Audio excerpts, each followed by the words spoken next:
आज आपण बनवणार आहे लिंबू सरबत, तेव्हा माझ्या स्टाईलमध्ये. तर चला बनवूया. तर मग जे लिंबू सरबतसाठी सामान लागणार आहे ना, ते मी सगळं घेतलेलं आहे. तर मग आता एक एक करून मी तुम्हाला सांगते काय काय. तर मग हे आहे जलजिराचं एक पॅकेट, जे की तुम्हाला तुमच्या आसपासच्या स्टोअरमध्ये म्हणजे दुकानामध्ये, डेअरीमध्ये वगैरे आसानीने भेटेल. आणि मी घेतलेला आहे लिंबू कापलेला, जो की अर्धा होता, त्यातला मम्मीने मी अजून अर्धा करून घेतला. आणि मग ना मी मीठ घेतलेलं आहे थोडंसं, आणि भिजवलेला सब्जा. तर मग हा सब्जा आहे ना थोडासा वेगळा आहे, आपला नॉर्मल सब्जा असतो तसा नाही हा थोडासा वेगळा आहे. तर मग आता पण कसं बनवायचं हे बघूया. तर मी पाण्याचा ग्लास घेते.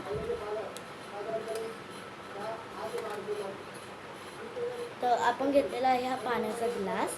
आता आपल्याला पहिलं पाण्याच्या ग्लासमध्ये काय टाकायचं ते हे बघूया. चला, तर पहिल्या पाण्याच्या ग्लासमध्ये आपल्याला आहे ना थोडंसं सब्जा घ्यायचं आहे. हा सब्जा आहे, आता मी तो टाकते पहिला पाण्याच्या ग्लासमध्ये. फुल मस्त मस्त फिलिंग येते बघ. आता मी सब्जा टाकून ना कधी सगळं वाटते.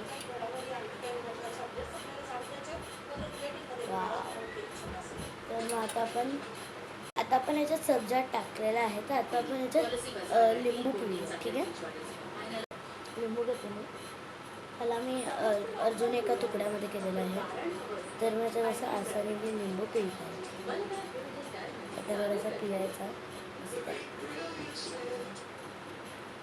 2 लिंबू होते ते, म्हणजे सॉरी 1 लिंबू होता, त्याचे मी 2 तुकडे केले. 1 लिंबूचा अर्धा तुकडा केला आणि त्याचे 2 केले. तर मग आता आपल्याला ह्याच्यात जे आपलं मीठ घेतलेलं होतं ते टाकायचं. थोडंसं मीठ टाकलेलं आहे. आणि आता मेन आयटम जलजिरा. तर जलजिराला फोडून घेऊ.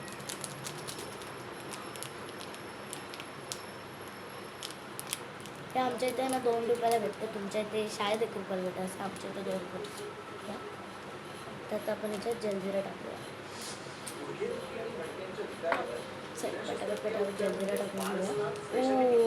हो, सगळा जलजिरा पडला असता आता, म्हणजे प्लीज पडलाच. तर ना ह्याला जास्त खट्टा नको करू तुम्ही, खूप खट्टा लागणार.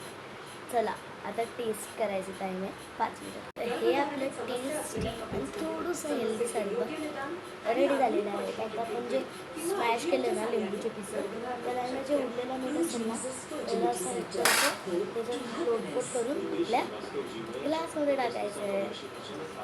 तर